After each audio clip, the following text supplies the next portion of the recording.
All right, what's up, YouTube? Air Force recruiter Sergeant King back at you, and I'm here with my wingman partner in crime, Sergeant Grutzmacher, and we're gonna hopefully provide you a video explaining the ASVAB, and hopefully this helps everyone preparing to take the ASVAB and everyone who needs help understanding their line scores for the Air Force, and also help them with stuff they should be studying for and for particular jobs.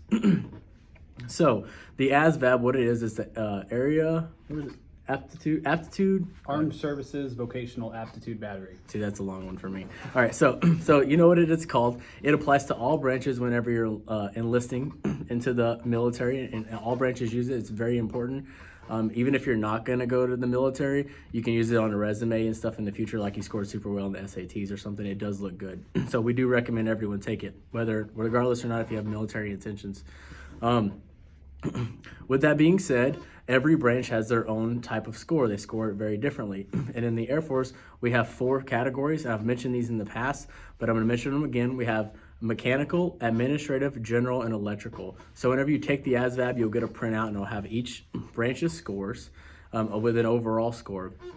One thing I learned recently that I should have known a long time ago from the beginning was for the Air Force, the overall score at the bottom, let's say if you score like an 85, that's your overall score between the general and the administrative.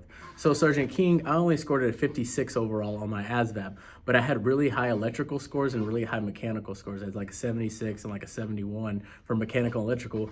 But my administrative at the time when I was 18 years old was not very high, and which gave me an overall score of a 56.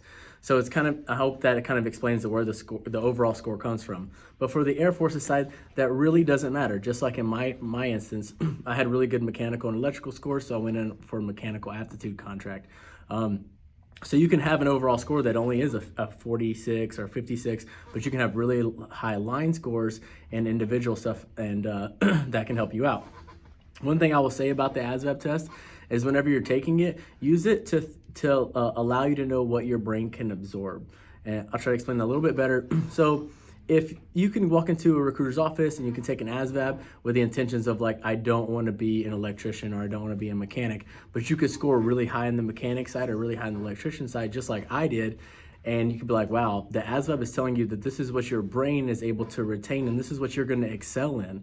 So I'm hoping that when someone does take the ASVAB, and I've seen this a lot in a lot of cases, and they score really high in one particular area, even if that wasn't their interest in walking in, the ASVAB's told you that that's something that you will excel in. So try to take that into consideration whenever you're looking at your jobs list.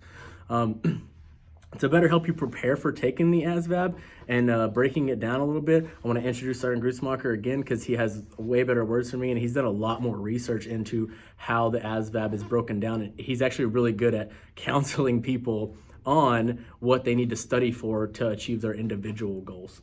So, yeah. Sergeant Grutzmacher. Yeah, before I get into that, I want to touch on one thing that you said too about being, cognizant of where your scores are at, and maybe. For myself, for example, I never thought electronics is something I would excel in, but when I took my ASVAB test, that was actually my highest score.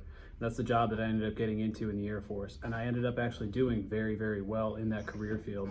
So, if you score real high in mechanics or something, and let's say you've never really worked on stuff before in your life, and you're not an auto mechanic, don't be scared by that. The ASVAB test is a great interpreter of what you're going to have a great aptitude for in your future careers. Now, as he said, you have your 4 areas of it. You've got mechanical, administrative, general, and electrical. There's about 10 different components of the ASVAB test. There's some basic things in there like arithmetic reasoning, word knowledge, paragraph comprehension, mathematics knowledge, things like that go into your general score. But I'm going to break down each section and what areas you should focus your study on if you want to improve your scores in those sections.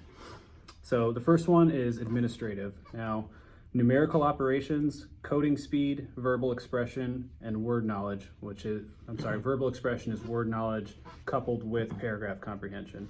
Those are the areas that are going to affect your administrative score. Your general score is going to be verbal expression, which is word knowledge and paragraph comprehension again, along with arithmetic reasoning. So those tests all combined are going to give you your overall score, which, as Sergeant King said, are the same for every branch. When someone says I scored a 75 on the ASVAB, that's the same in the Marines as it is the Navy, the Air Force, Army, whatever. But your line scores are going to be different in each branch, and they're interpreted differently. All right, now for electrical. Electrical is going to be arithmetic reasoning, mathematics knowledge, electronic information, and general science. So those are the areas you want to focus on if you want to score well in the electrical field. And then finally, mechanical. This is the big one because this is probably our largest career field in the Air Force. I would say by far, it's actually the largest career field. Mechanical comprehension, general science, and then 2 times auto and shop information. All right, so that's huge. That's the only section of the test that's actually awarded double points, essentially. So for your auto and shop information, if you score well on that, which is a very short portion of the ASVAB test, you're going to get double points towards your mechanical score, which will open up a ton of career fields for you. I literally just learned that. I did not know it was 2 times. All right, go ahead. Good information. I mean, that's the breakdown of the ASVAB test and what areas you should focus your study on. I mean, just to reiterate, definitely take the ASVAB test. No matter what your intentions are in the future, it's a great predictor of what might be a good career field for you and where you might excel in. And then just trust it. Like I said, I scored high in electrical, and I didn't think that was going to be a good area for me. It wasn't something that I was confident in any way. My recruiter really urged me to consider jobs in that career field. I ended up doing that, and I'm not going to brag about myself here, but I feel I've done pretty well in my career in the Air Force, thanks to trusting the test and the recruiter. So keep that in mind when you have the opportunity to take the ASVAB test, and if you are presented with the opportunity, make sure that you take it and take it seriously. All right, so I'm going to try to make something a little bit more clear as mud as we can, as I like to say. So if you go back and you watch the little previous of this video, he broke down the sections that help you score higher in the line scores of the Air Force, right? So those sections he was explaining, those are broken down into 10 sections that the ASVAB itself is broken down into. So whenever you're taking the ASVAB, you're going to have study material in front of you, and it's going to be like, what section do you want to study? So what he just touched on is the sections you need to study in order to better your line scores in that particular area. If you're wondering about what line score you should be focused on for that particular area, go do research on the jobs in the Air Force and what category of those 4 categories it falls into, and that tells you how you should study and what you should be focused on and what you want to do. In the description here, I'm going to provide some links to a book, a website, and an app you can use. The Air Force does not provide any information, and we don't back any type of companies that provide ASVAB study material. I'm not doing this either. I'm simply providing you information based off of what I've seen been positive and what I've got positive feedback from my applicants, as far as like, I went home and I studied this and I came back, or and it helped me out a lot. Or I've had to retest people on the ASVAB. Let's say they only scored like a 32, and I told them it might not be possible for me to get you a job. I need you to retake the ASVAB. And they went home and they studied, and then I'd follow up with them. Hey, what did you use to study? Because you scored a 60 this time. You blew it out of the water.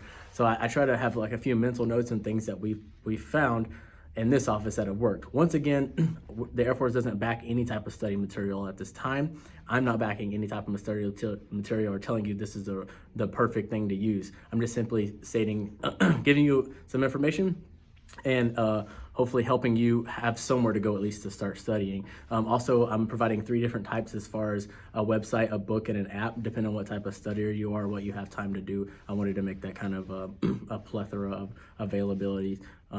But you got anything else you want to follow up with the ASVAB? Do you think we provide them enough information? No, I think that's good. I think that's great what you added on there. My apologies. I was kind of talking from a perspective of someone that understands all these different sections, so I'm glad you broke that down. No worries. All right, well, thanks again, YouTube. Sergeant King and Sergeant G are out, and please subscribe if you like this content. Ask any questions you have, and we will get back to you as fast as we can. Thank you. Bye.